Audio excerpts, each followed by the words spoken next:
Olá, professor Tiago aqui, vamos para mais um momento de Sociologia! Vamos lá? Vamos falar de Sérgio Buarque de Holanda, um dos três grandes, da sociologia brasileira, lá da geração de 30, a sociologia pré-científica é como a gente chama, O Sérgio Buarque de Holanda nasceu em 1902 e morreu lá em 1982, vítima de um câncer de pulmão.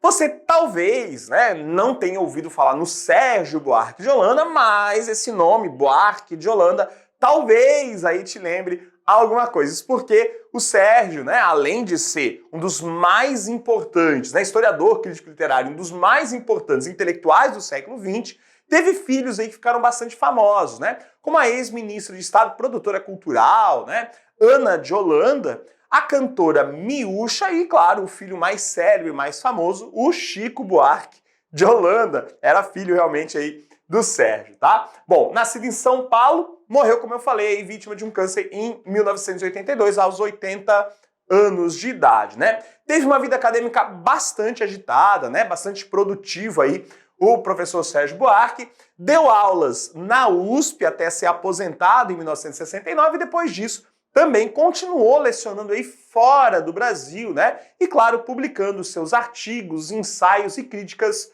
literárias, ok? A produção do professor Sérgio ela é bem ampla, assim, Apesar de obras mais densas serem meio esparsas aí na vida acadêmica dele, Nós vamos destacar aqui as três obras mais famosas, cujos nomes são mais relacionados ao Sérgio. A primeira delas é, sem sombra de dúvidas, considerada, assim, quase que a obra-prima e certamente um dos livros mais referenciados do Sérgio Buarque de Holanda, que é Raízes do Brasil. Publicado lá em 1936, ele compõe uma espécie de tríade assim, da interpretação da história do Brasil, ao lado do Casagrande Senzala e também do Formação do Brasil Contemporâneo, dos outros dois colegas aqui que formam a trinca, dos grandes intérpretes da história brasileira lá da geração de 30, 40, com o Gilberto Freire e o Caio Prado, tá? Bom, Raízes do Brasil, apesar de ser uma obra aí com quase, 90 anos já, prestes, quase chegando ao seu centenário,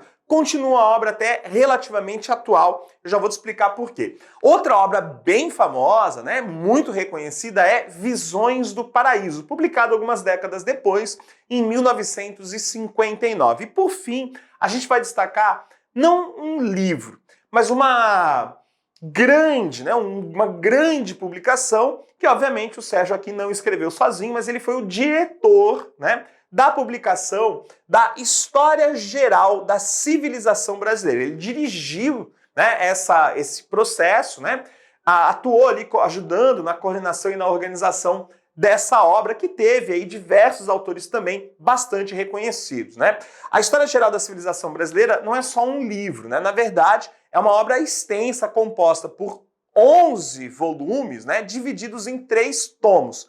Cada tomo tratando aí de um dos 3 períodos da história. A época colonial, o Brasil monárquico e, posteriormente, o tomo 3, tratando aí do Brasil republicano, indo até... tem livros que vão adiante ali, mais ou menos meados da década de 60, ok?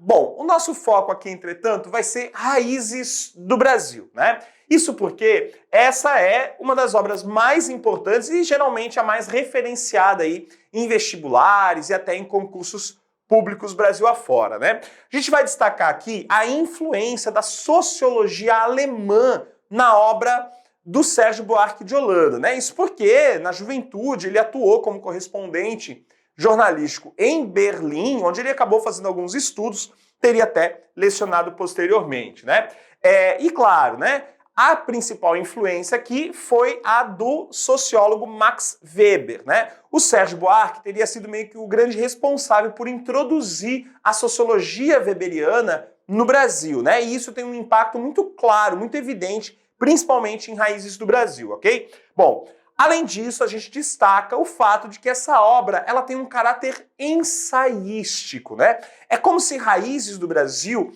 não fosse um mero livro acadêmico, uma monografia, com aquela rigidez tão comum das obras acadêmicas.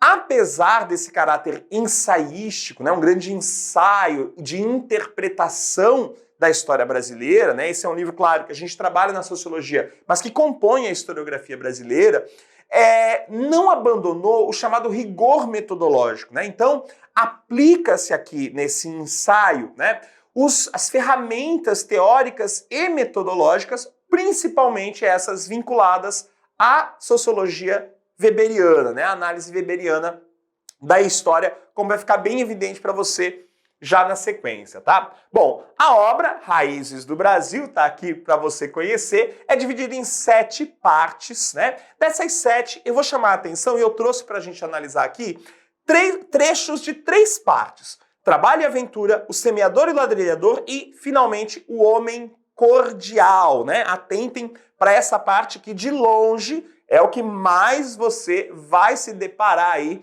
quando você ouvir falar do Sérgio Buarque em obras, no vestibular, no Enem, enfim, né, as provas por aí afora. A gente começa com a lógica do trabalho e aventura. E como eu falei, eu trouxe aqui alguns trechinhos do livro para a gente pensar essa dinâmica, tá? Aqui já vai ficar evidente, por exemplo, a influência weberiana. Acompanha comigo, olha lá. Nas formas de vida coletiva, podem assinalar-se 2 princípios que se combatem e regulam diversamente as atividades dos homens. Então são 2 princípios que são opostos, né, mas que regulam as relações entre as sociedades, as comunidades. Esses 2 princípios encarnam-se nos tipos do aventureiro e do trabalhador. Gente, a palavra tipo aqui não pode passar tipo assim despercebida. Olha só, tipo aqui é justamente o impacto weberiano. Como assim? Você deve lembrar lá que o Weber propõe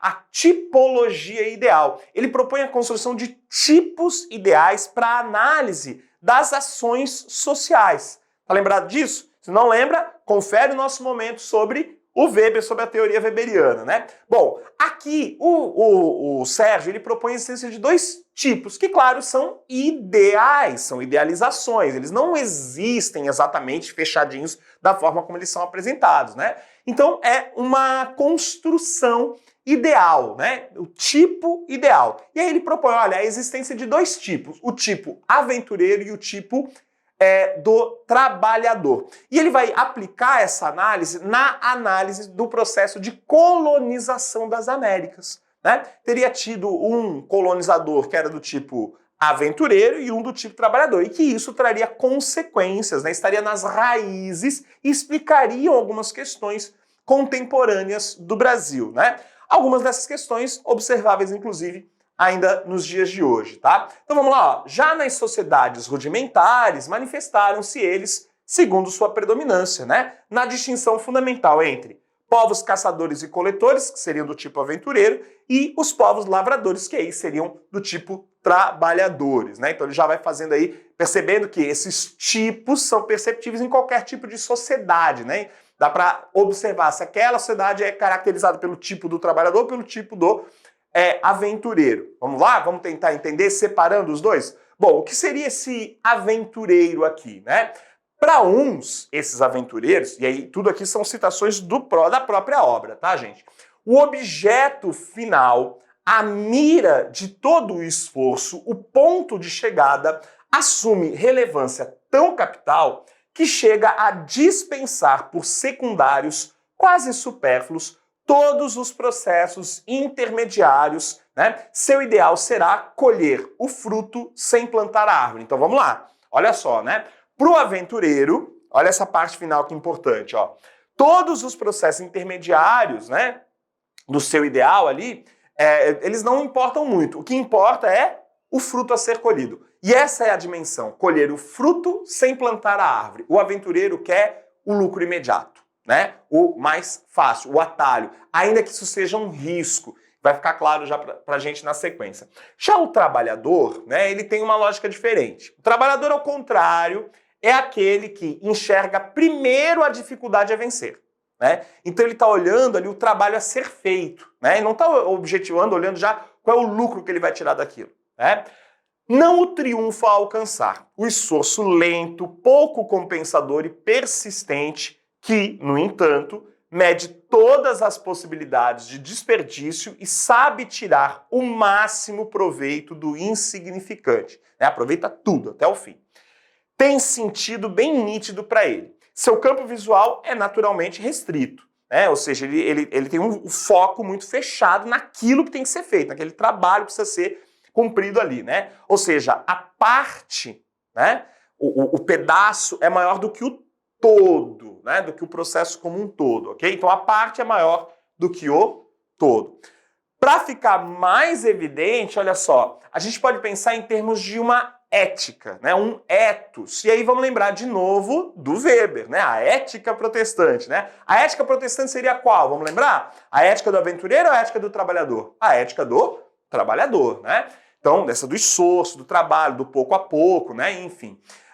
E aí ele propõe isso, a existência dessa ética da aventura, né? Onde as energias e esforços que se dirigem a uma recompensa imediata são enaltecidos pelo aventureiro, né? Então o esforço tem que estar ali, né? A recompensa imediata, é isso que importa, você tirar o máximo, né? Com menos esforço, no menor tempo possível, sem se preocupar com o depois, é essa que está a questão, né? As energias que visam a estabilidade, a paz, a segurança pessoal e esforços sem perspectiva de rápido proveito material passam, ao contrário, por vícios e desprezível. Então é perda de tempo. Não é valorizado aqui. A pessoa que só trabalha e não ganha nada, esse cara aí não, porque é um burro, né? Então há uma visão, tem essa perspectiva, né? De novo, são tipos ideais.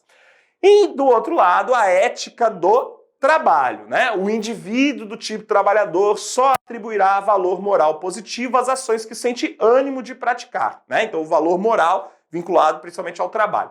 E inversamente, terá por imorais e detestáveis as qualidades próprias do aventureiro: audácia, imprudência, irresponsabilidade, instabilidade, até vagabundagem. Se a gente parar para olhar para essas duas dimensões, é muito comum, né, na mentalidade geral aqui, atribuir aos colonizadores latinos a lógica da ética da aventura, e isso inclui aqui os portugueses, né, que nos colonizaram, né, visando um lucro, sem um projeto, sem pensar no amanhã, né, o importante era o lucro imediato.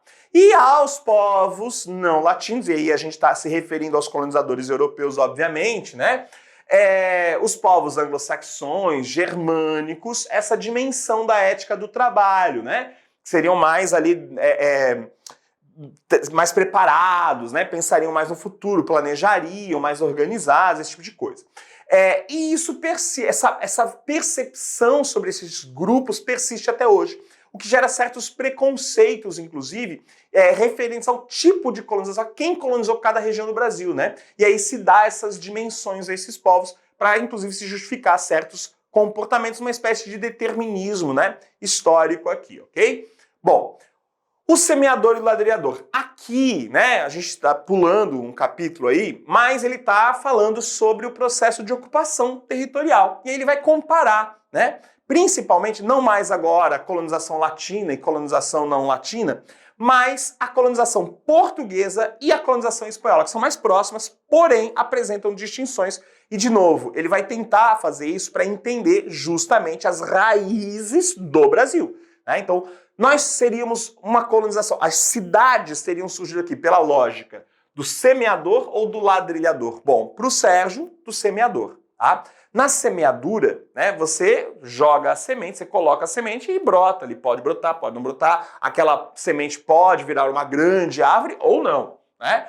Não há um grande planejamento, né? Já o ladrilhador, você vai colocar, sei lá, ladrilhos, né, no seu chão, na sua parede, é tudo retinho, né? Você tem que projetar, você tem que calcular, né? Inclusive para saber quando você tem que comprar. Então é mais cuidadoso, né? É mais projetado, é mais pensado. E essa é a dimensão que ele compara, de que a colonização portuguesa teria se dado pela lógica do semeador. Foi meio que assim, né?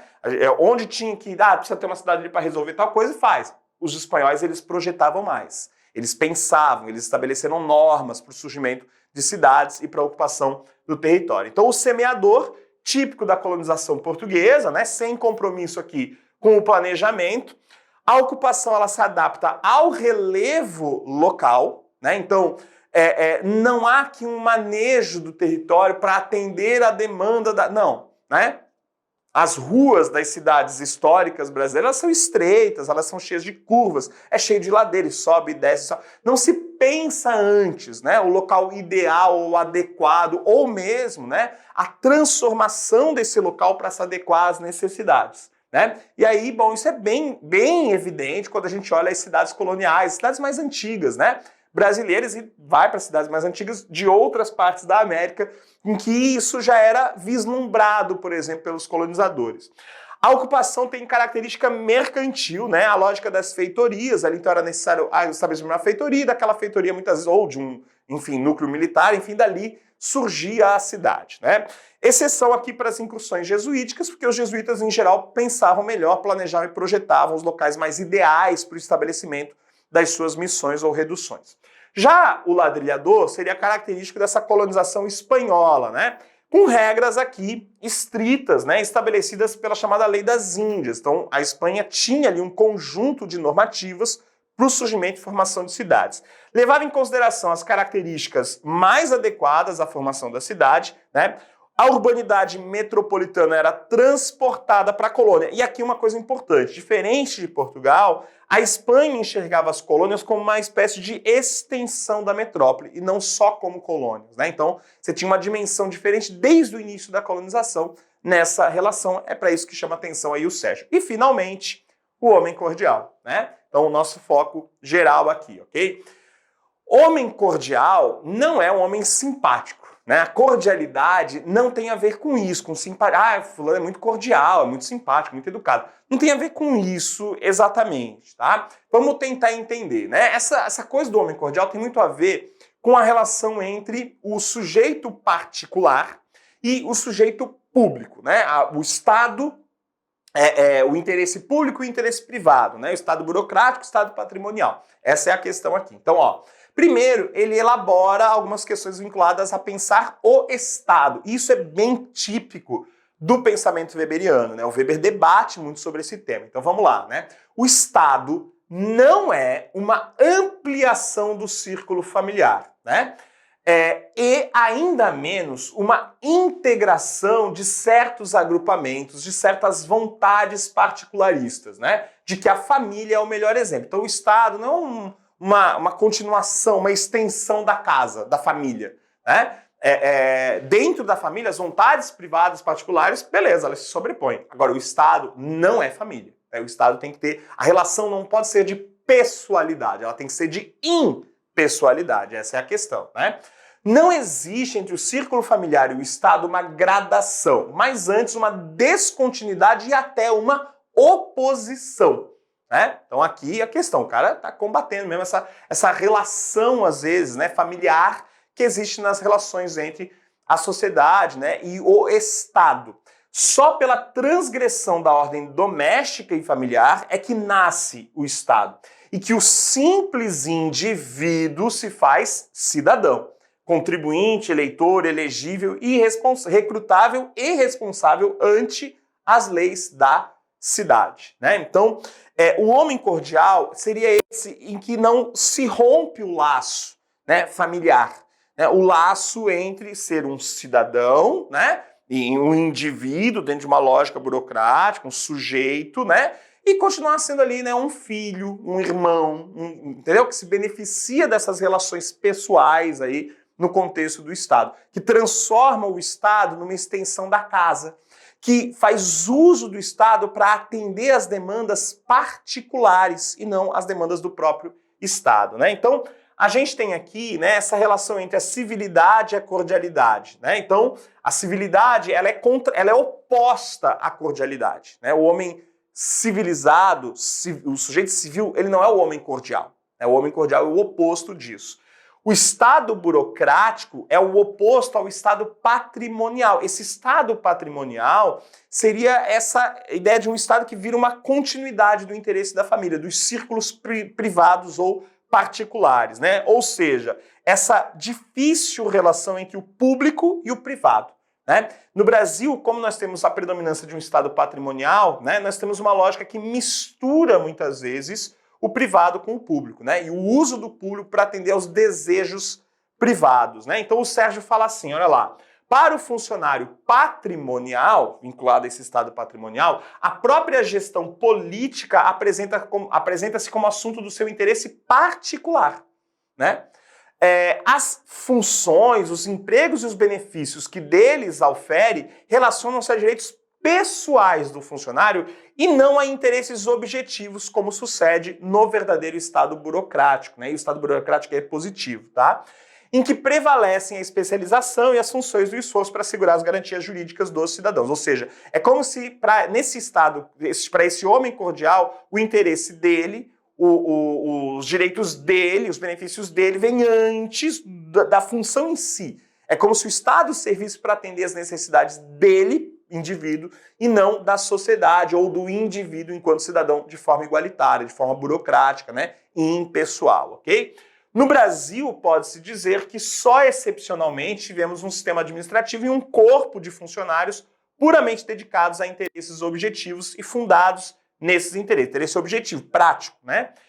Ao contrário, é possível acompanhar ao longo da nossa história o predomínio constante das vontades particulares, ou seja, o uso do Estado para atender aos interesses privados dos sujeitos que se apropriam desse Estado, que seria esse homem cordial, né? Que ocupa o Estado, que dentro desse Estado, né? Os filhos, os netos, os irmãos, eles vão se alastrando pela estrutura burocrática do Estado e, de certa forma, fazendo uso do Estado em benefício dos interesses da família, do grupo, do círculo de relações e amizades pessoais, né? Nesse sentido, principalmente, que a gente pode falar que a obra Raízes do Brasil, ela é extremamente atual.